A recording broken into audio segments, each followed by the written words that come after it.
Bom dia, pessoal. Hoje, dia 13 de dezembro de 2024, uma sexta-feira de sol, e eu comemoro bastante esse dia de sol, porque, como eu já disse nos dias anteriores, nós precisamos de uns dias de sol agora para secar as serras que estão desmoronando ali e não trancar mais nossas estradas aí. Mas estamos vivos e bem, e Deus tem sido bom para cada um de nós. Eu espero que você também esteja bem e que essa palavra te dê ânimo para viver mais esse dia, porque os dias são difíceis de viver, mas se a gente garimpar, a gente acha muita coisa boa. A nossa confiança em Deus, ela faz com que a gente se alegre a cada dia. A gente olha a política, olha ao redor, olha as famílias, olha o trabalho, o trânsito, tudo isso nos traz ansiedade.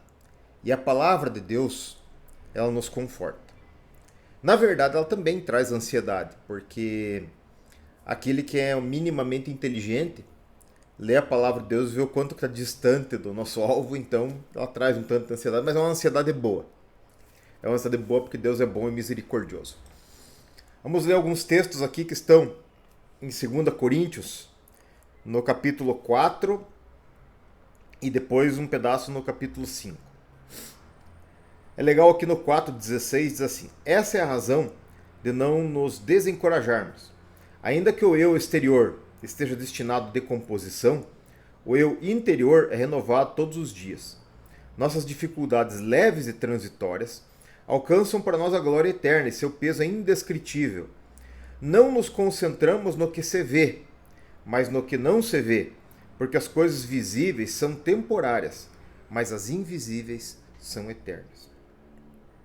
No 5:1, para encerrar essa primeira parte, diz assim: sabemos que quando as tendas que nos servem de morada forem desfeitas, teremos uma edificação permanente da parte de Deus, uma construção feita por mãos não humanas, para habitarmos no céu.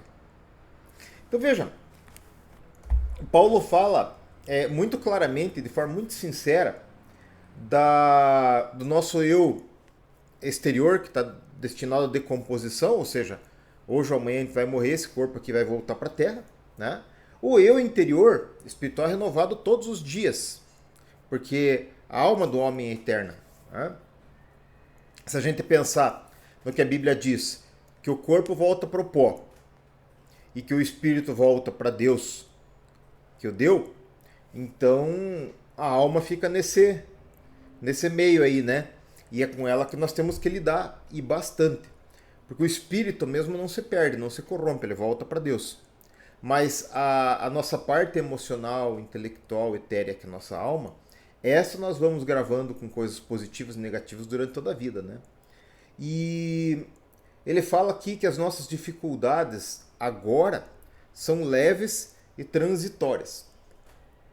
Recebi uma mensagem da minha sogra agora há pouco que um conhecido nosso aqui faleceu. Era um barbeiro conhecido na cidade. Cortei cabelo com ele quando era criança, ele cortava o do meu sogro. E faleceu. E eu senti, eu não tinha relacionamento nenhum com ele, mas eu senti, porque quando eu passava aqui, tava aquele senhorzinho de cabeça branca, ele dizia, bom dia, doutor. Eu dizia, bom dia, sofreu. E morreu o homem. E todo dia tá morrendo gente. É o ciclo da vida, todo dia tá morrendo gente. E hoje, amanhã, é você e eu. Tá? Mas a parte legal disso é o seguinte, que as nossas dificuldades leves e transitórias pelas quais passamos e as quais nós vencemos utilizando a palavra de Deus e agindo conforme ele, nos produz glória eterna e seu peso é indescritível. E Paulo nos exorta assim: não nos concentremos no que se vê, nas coisas naturais, mas no que não se vê, nas coisas eternas. Tá? Porque as coisas visíveis são temporárias, mas as invisíveis são permanentes. Então isso que é muito legal da gente estar vivendo hoje, e o que eu falo sempre aqui, você tem que viver hoje de forma sábia. Tem que aproveitar as coisas boas da vida, porque senão o que você vai fazer aqui? Né? Tem que aproveitar. Deus nos deixou uma infinidade de coisas boas para a gente fazer e aproveitar aqui, mas sempre com o olho principal no que é eterno, porque se a gente não tiver esperança no que é eterno, essa vida aqui só é vã. Tá? E é legal a gente pensar nisso, né? Nessa questão aqui das tendas que nos servem de morada, que elas vão ser desfeitas e que nós vamos ter uma edificação permanente, vocês entendem aquele negócio, por que Deus fala que ele colocou no homem, no coração do homem, a eternidade. E por isso que nosso coração é um saco sem fundo. Um cigarro não satisfaz um homem. Ele precisa de outro cigarro, outro cigarro, outro cigarro. Um gole de uísque não satisfaz um homem. Ele precisa de outro gole de uísque, amanhã outro gole de uísque, outro gole de uísque. Sexo não satisfaz as pessoas. Elas trocam de parceiros aqui, vão para lá, vão para lá, vão para cá, vão para cá, vão para cá. Roupas não satisfaz as pessoas. Elas compram hoje, compram amanhã, compram depois da manhã, renovam o guarda-roupa, vendem aquelas coisas lá. Carro não enche o coração da pessoa. Você vai e compra um carro novo do seu gosto. Se é por isso, seu vizinho compra um melhor e já acabou a glória daquele carro. As coisas naturais e passageiras, elas não enchem o nosso coração, porque Deus colocou a eternidade no nosso coração.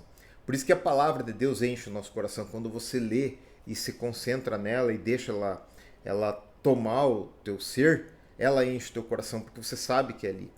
Eu sempre falo aqui, isso não é acadêmico, é só uma impressão minha, assim. Mas eu acho que ela tem muita lógica. O bebê, ele sonha na barriga da mãe, tá?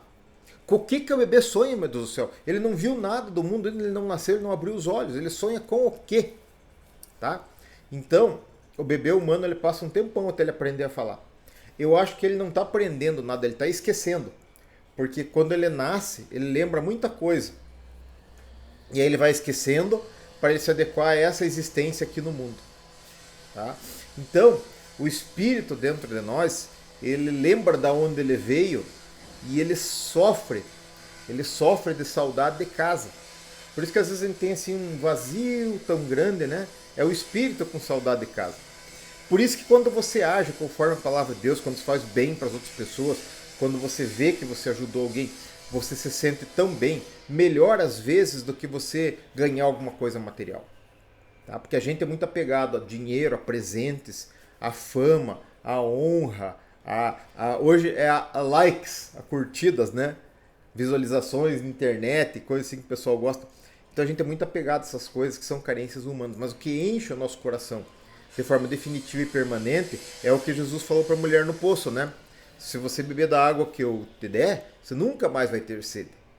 E, gente, é isso que nos dá esperança. A vida cristã não vai nos livrar dessas dificuldades leves e transitórias que Paulo fala aqui, ou das aflições que Jesus falava, que no mundo tereis aflições, porque elas são naturais da vida, né? A primeira aflição é a gente estar longe de casa, né? Porque o espírito ele sente que está longe de casa e ele sofre por isso, de saudade de casa, uma espécie de um banzo, uma tristeza assim. Só que nós temos que olhar para a eternidade e pensar o seguinte: para a eternidade, a nossa vida é um fiapinho. As pessoas entram no mundo e saem no mundo, como se fosse um teatro, que eu falo sempre, né? Aí o sujeito entra, de repente abre essas cortinas e ele se apresenta para a sociedade. Ah, fulano está fazendo isso, fulano está fazendo aquilo e tal. E de repente, tão rápido, quando se abriu as cortinas, você fecha e foi-se embora o fulano, né? Um pouquinho antes ou um pouquinho depois. E você não ouve mais falar na pessoa, ou então ela falece. E assim é a nossa vida, é muito breve. Tá? Só que ela dá tempo suficiente para a gente aproveitar as coisas boas desse mundo, e ela dá tempo suficiente para a gente fazer coisas boas para Deus, para a gente acumular a níveis de riqueza no céu. Lembra que teve um estudo nosso sobre riqueza, que eu falei do Sekula, do Parnassá, do Lishmar e do Zerut, né? O Kesef é o nível mais baixo, que é o dinheiro. Tá? Só que quando ele vem de Deus, ele é Parnassá, e ele é permanente. Quando ele vem de outras coisas, ele é só o Kesef, pelo livre-arbítrio. O Zerut é mérito, né? Os judeus usam aquela barbona, mérito, bom nome, né? O Lishmar é a riqueza imaterial, que tem muito valor, mas que não tem preço, né? A saúde, os filhos, a família. E a Sekula é aquela riqueza imaterial que Jesus fala que você guarda no céu, acumula no céu, onde a traça, a ferrugem não corrói e o ladrão não rouba, entenderam? Então, nós temos tempo suficiente aqui nessa terra para aproveitar o que é bom, né? E para acumular essa secula no céu com Deus. Cada coisa boa que a gente faz, sei lá, esmola, oferta, honra, palavras boas, oração, tudo que você puder fazer de bom, de virtuoso aqui, que Jesus ensinou lá em Mateus 5, 6, 7, ela de bem-aventuranças, isso faz com que a gente acumule riquezas no céu. Por isso que isso enche o nosso espírito, isso contenta a nossa alma, né? Quando a gente faz isso. E quanto às aflições, nós não temos o que fazer, vamos passar por elas, tá? Mas não se esqueça, quando você vence as aflições com fé e fazendo as coisas certas conforme a palavra de Deus, isso produz para nós um peso de glória eterna, indescritível. Então, não sabemos hoje, se você está feliz, louve a Deus, cante, pule, vire cambalhota como Davi fazia e agradeça a Deus por isso. Se você está passando por dificuldade, coragem. Quase todos nós estamos junto com você, queridos o povo hoje, estamos juntos na dificuldade. Mas ela, vencida com fé, produz para nós um peso de glória eterna, tá? E não esqueçam disso. Não foquem só no que é material, mas foquem nas coisas de cima, porque isso que é o permanente. E tomara que isso faça bem para você, para sua casa e para tudo que é seu. Deus te abençoe. É por aí.